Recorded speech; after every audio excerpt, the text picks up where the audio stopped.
this is an important example that we are required to show that a sequence is in an AP. Okay, now we all know now that the property of an arithmetic progression is such that the consecutive terms differ by each other by a fixed constant. So to show that a sequence is an AP, we have to show that the difference between two generic terms, un plus 1 and un, is equals to a constant. Okay, let me explain how we are going to do so. So over here, we are given that un is 3 plus 5n. So this is the nth term. So we work out what is the un plus 1 term.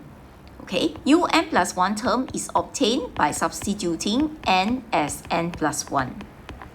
And we'll end up with 8 plus 5n. So we have the un plus 1 term and the un term.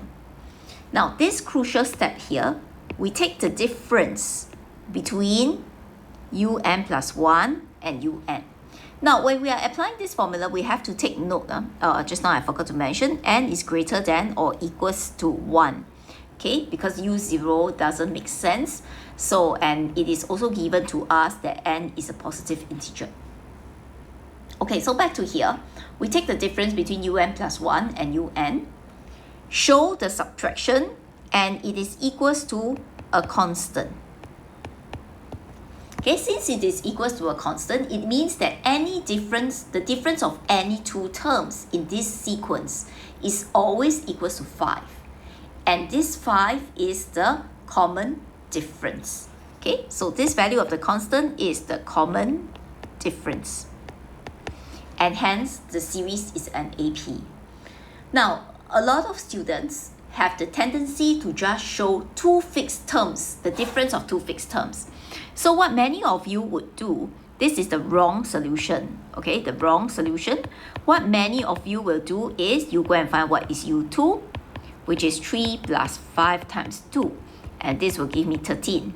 You will find what is u1, this is 3 plus 5 times 1, which is equals to 8.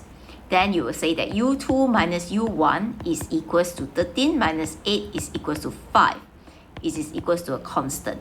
Now, this answer is wrong. Okay? Why? Because we are only showing that the difference between u2 and u1 is a constant. This doesn't apply for the other terms in the sequence. So when we are showing that a sequence is an AP, we need to show the difference of two generic terms is a constant and not two specific terms.